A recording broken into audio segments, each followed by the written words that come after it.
कक्षा 9वीं की बुक से अध्याय 4 के प्रश्नावली 4.2 के प्रश्न क्रमांक 3 के अंदर कुछ प्रश्न दिए हुए हैं। इनमें से कुछ प्रश्न जो है वो कुछ लोगों को कठिन लगता है, तो उनको बनाने में जो दिक्कतें आ रही है इसके कारण मैं इनमें से जो कुछ टफ प्रश्न है उनको मैं यहाँ पे हल कर रहा हूँ। तो चलो हल करते हैं प्रश्न क्रमांक चौथा को। तो प्रश्न क्रमांक चौथा है पी वाई बराबर, पी वाई का मान जो दिया हुआ है वो वाई स्क्वायर माइनस 1 दिया हुआ है, और वाई का मान हम क्या क्या रख सकते हैं, 1 रख सकते हैं और -1 रख के हल करेंगे। ये समझ में आ रहा है आपको? तो यहाँ पे क्या मान दिया है, पी वाई बराबर वाई स्क्वायर माइनस 1 दिया हुआ है, इसे आप समीकरण 1 मान लो। ठीक है, और इसमें हमें क्या ज्ञात करना है, इसमें हमें शून्यंक ज्ञात करना है कि जो ये y का जो मान है 1 और -1, क्या ये शून्यंक है या नहीं, ये हमें बताना है। तो चलो हल करते हैं। तो सबसे पहले हम y बराबर 1 रख के हल करेंगे। तो यहाँ पे लिखो समीकरण 1 में y बराबर 1 रखने पर, तो ये हो जाएगा p1 बराबर y का मान क्या रखेंगे 1, तो यहाँ पे वर्ग लगा है, वर्ग -1। आगे हल करेंगे तो 1 - 1 हो जाएगा बराबर 0। तो यहाँ पे p1 का मान कितना प्राप्त हो रहा है, 0 प्राप्त हो रहा है। इसका मतलब क्या है कि y का जो मान 1 है वो एक शून्यंक है। तो यहाँ पे आप लिख लो y बराबर 1 पी वाई का शून्यंक है। ठीक, एक बन गया। अब देखते हैं दूसरे को टेस्ट करते हैं कि ये शून्यंक है या नहीं। तो यहाँ पे p का मान हम क्या रखेंगे, -1 रखेंगे, बराबर -1 का वर्ग -1। ये हो जाएगा, 1 वर्ग करने पर माइनस क्या हो जाएगा, माइनस माइनस गुणा होकर प्लस हो जाएगा, और फिर बचेगा यहाँ पे 1 बचेगा और यहाँ पे -1, बराबर दोनों घट के क्या हो गया, 0 प्राप्त हो गया। तो यहाँ भी क्या प्राप्त हो रहा है, y का मान -1 जब लेके हल कर रहे हैं तो पी वाई का क्या है, ये भी एक शून्यंक है। ठीक, समझ में आ गया ये प्रश्न। चलो आगे हल करते हैं पांचवा प्रश्न को।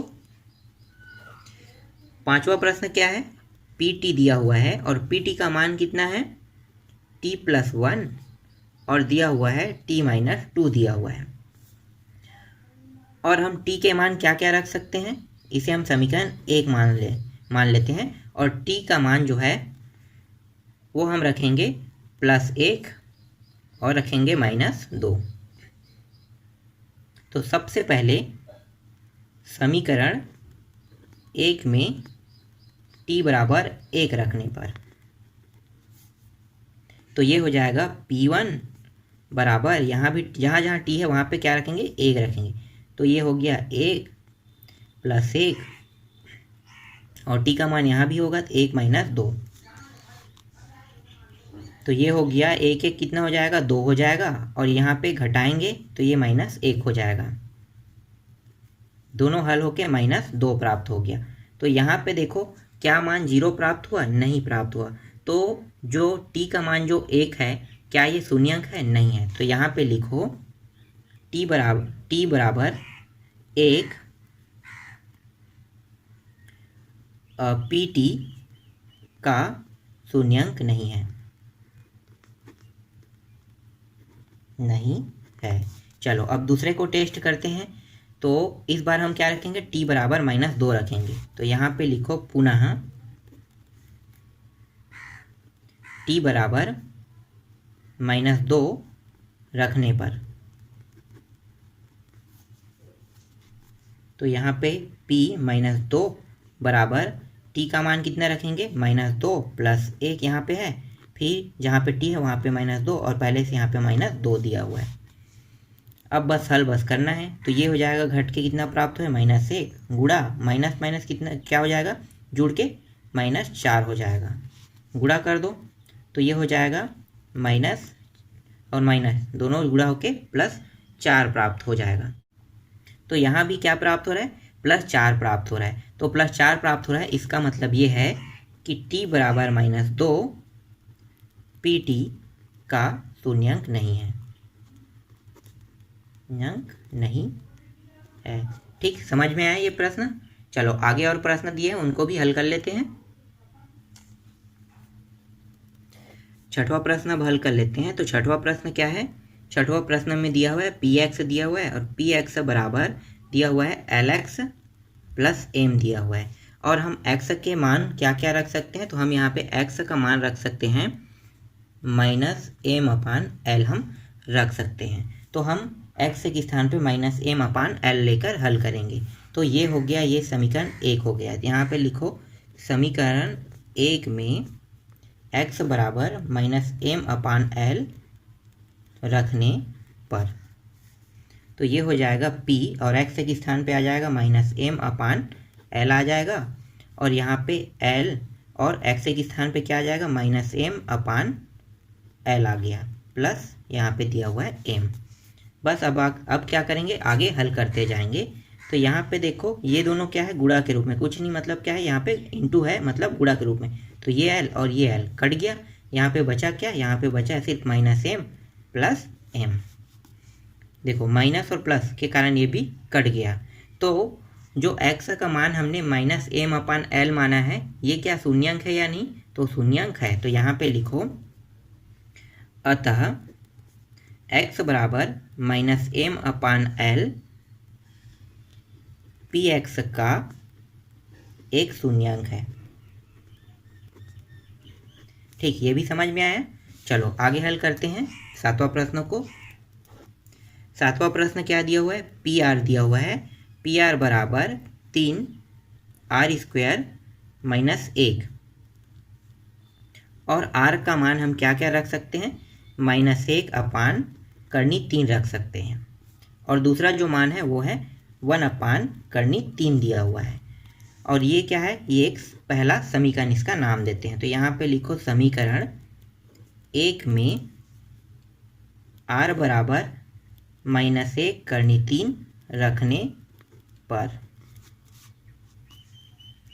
तो P R के स्थान पे आ गया माइनस 1 करनी 3 बराबर 3 R के स्थान पे रखेंगे माइनस 1 करनी 3 और इसका वर्ग कर देंगे क्योंकि यहाँ पे वर्ग लगा है और यहाँ पे माइनस 1। तो ये हो गया 3 और माइनस माइनस क्या हो जाएगा? माइनस माइनस प्लस हो गया और ये करनी 3 है। करनी 3 गुणित करनी 3 क्या होता है? 3 होता है माइनस 1। तो ये हो गया 3 और 3 कट गया, 1 माइनस 1 यहाँ पे प्राप्त हुआ। तो बराबर कितना हो गया? 0 प्राप्त हो रहा है। तो यहाँ पे लिखो r बराबर, चूँकि r बराबर माइनस 1 अपान करनी 3 पी आर का एक शून्यांक है, शून्यांक है। ठीक, अब यहाँ पे एक और मान दिया हुआ है। क्या दिया हुआ है? 1 अपान करनी 3 दिया है। इसे आप लेकर हल करो क्योंकि ये देखो सेम मान दिया हुआ है और सेम टू सेम दोनों मान है, बस इसमें माइनस इसमें प्लस है। तो आगे आप हल कर सकते हो, सेम ऐसे ही हल करना है। चलो आगे बढ़ते हैं प्रश्न क्रमांक 4 की ओर। तो प्रश्न क्रमांक 4 में हमें ज्ञात क्या करना है? प्रश्न क्रमांक 4 है निम्नलिखित बहुपदों के शून्यांक ज्ञात कीजिए। हमें इसमें अब शून्यांक ज्ञात करना है। तो इसमें पहला प्रश्न को मैंने बना दिया है, दूसरा आपसे बन जाएगा, तीसरा प्रश्न भी बन जाएगा, चौथा को भी मैंने बना दिया है। चलो पांचवा को देख लेते हैं। ठीक है, पांचवा प्रश्न कैसे हल होगा। तो चौथा का पांचवा प्रश्न हम हल कर रहे हैं। तो ये हो गया पीटी, क्या दिया हुआ है? हाँ, पीटी दिया हुआ है बराबर ए टी दिया हुआ है और ए का मान बराबर नहीं, मतलब ए का मान हम 0 नहीं रख सकते। ठीक है, ए का मान हम क्या करेंगे? 0 नहीं रख सकते, इसका मतलब यही होता है। चलो अब आगे हल करते हैं। तो यहाँ पे इसे हम क्या करेंगे? इसे भी पहला समीकरण मानेंगे और ए का मान हम 0 नहीं रख सकते, ये यहाँ पे प्रश्न में कहा है। तो चलो आगे हल करें। तो यहाँ पे क्या दिया हुआ है? पीटी दिया हुआ है। तो पीटी के मान को हम 0 रखेंगे। तो पीटी बराबर 0 रखने पर यहाँ पे लिख लो और यहाँ पे लिखो माना। ठीक है, माना पीटी बराबर 0 रखने पर, तो इसका मान क्या हो गया? 0 हो गया और ये हो गया ए टी। ठीक, ए टी प्राप्त हो गया 0 और यहाँ पे हमें मान किसका निकालना है? टी का निकालना है। तो ये जो ए है वो इस साइड आ जाएगा, तो कहाँ पे आएगा? नीचे में आएगा। तो यहाँ पे बचे क्या? सिर्फ टी बचेगा। अब 0 को किसी भी संख्या से भाग दो तो क्या प्राप्त होगा? 0 प्राप्त होगा। तो इसका शून्यांक क्या प्राप्त हो गया? शून्यांक प्राप्त हो गया 0। तो यहाँ पे लिख लो अतः पीटी का शून्यंक बराबर 0 है। यही इसका आंसर है। ठीक, समझ में आया? चलो और कुछ प्रश्नों को देख लेते हैं। चलो छठवां प्रश्न को देख लेते हैं। छठवां प्रश्न क्या है? PU बराबर 3U माइनस 6 है। इसे कैसे हल करेंगे? तो इसे सबसे पहले हम समीकरण 1 मानेंगे। अब यहाँ पे लिखो, यहाँ पे PU बराबर, यहाँ पे लिखना है माना, ये जो सामने में दिया है ना इसको 0 मानते हैं हमेशा, तो PU बराबर 0 रखने पर, ठीक है, PU का मान हम 0 मान रहे हैं, तो यहाँ पे अब 0 रख देंगे समीकरण 1 में, तो यहाँ पे 0 आ गया और ये आ गया 3U माइनस 6। ये 6 इस पार पक्षांतर हो जाएगा, तो माइनस है तो क्या होगा, प्लस हो जाएगा, और यहाँ पे बचेगा क्या, यहाँ पे बचेगा 3U बचेगा। अब U बस को यहाँ पे अकेला रहने देते हैं और 3 को भी इस साइड ले आते हैं, तो कहाँ पे आएगा 3, ऊपर में कि नीचे में, नीचे में, तो भाग करेगा इसे। अब भाग दे दो, 3 एकम 3 दूनी, तो 2 प्राप्त हो गया, और U का मान कितना प्राप्त हुआ, 2 प्राप्त हुआ। यही इसका आंसर है। तो शून्यंक क्या प्राप्त हुआ, शून्यंक यहाँ पे प्राप्त हुआ 2। अब यहाँ पे जो 7वां प्रश्न है वो आपसे बन जाएगा, जैसे मैंने 6वां को हल किया सेम वैसा ही आपको हल करना है, बहुत ही आसान है, तो वो भी प्रश्न आप लोग बना के देखना। चलो 8वां देख लेते हैं। 8वां भी आप लोगों से बन जाएगा, फिर भी मैं यहाँ पे आप लोगों को बता देता हूँ। PX, यहाँ पे PX है, PX का जो मान है वो दिया हुआ है करनी 5 माइनस x दिया है, इसे हमें क्या मानना है, समीकरण 1 मानना है। इसके बाद हम क्या करते हैं, इसको हमें कुछ मानना होता है, तो यहाँ पे लिखो माना PX बराबर 0 रखने पर, तो PX मान को हमने 0 रख दिया। यहाँ पे है क्या, करनी 5 माइनस x है। ये जो x है इसको इस पार पक्षांतर कर लेते हैं, तो ये हो जाएगा, माइनस में था तो प्लस में हो गया, और यहाँ पे आया क्या, करनी 5 आया। तो इसका आंसर क्या प्राप्त हो गया, x का मान करनी 5 प्राप्त हुआ है। तो यहाँ पे आप लिखो अतः PX का एक शून्यंक बराबर करनी 5 है। ठीक, समझ में आ गया। चलो अंतिम प्रश्न को भी अब हल कर लेते हैं। 9वां प्रश्न। तो 9वां प्रश्न क्या है, 9वां प्रश्न दिया हुआ है QF बराबर 1/2, और यहाँ पे दिया हुआ है, सॉरी F नहीं है, T है, ये QT इक्वल 1/T माइनस 2/3 दिया हुआ है। इसे हम पहले सबसे पहले समीकरण मानेंगे, और इसे हम क्या मानते हैं, इसे हम यहाँ पे लिखो माना QT बराबर 0 रखने पर। अब इसके स्थान पे QT जहाँ पे है वहाँ पे क्या रखेंगे, 0 रखेंगे, तो 0 रख दो, और 1/2 और ये T माइनस 2/3 हो गया। यहाँ पे ये वाला जो मान इसको पक्षांतर कर देते हैं, तो ये हो जाएगा 2/3, माइनस में था तो क्या हो जाएगा, इस साइड आके प्लस में हो गया। यहाँ पे बचेगा क्या, 1/2, और यहाँ पे T बचेगा।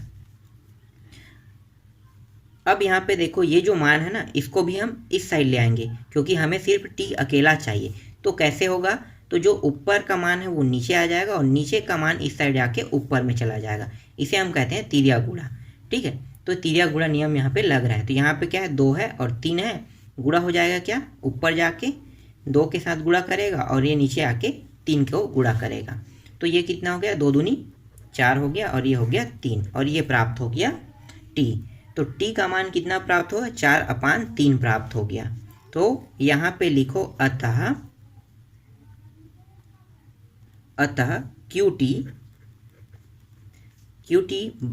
QT का शून्यंक बराबर 4/3 है। यही क्या है, इसका आंसर है। तो इस तरह से 4.2 के मैंने आपको जो कठिन प्रश्न आप लोगों के लिए जो था उसको मैंने कंप्लीट करा दिया।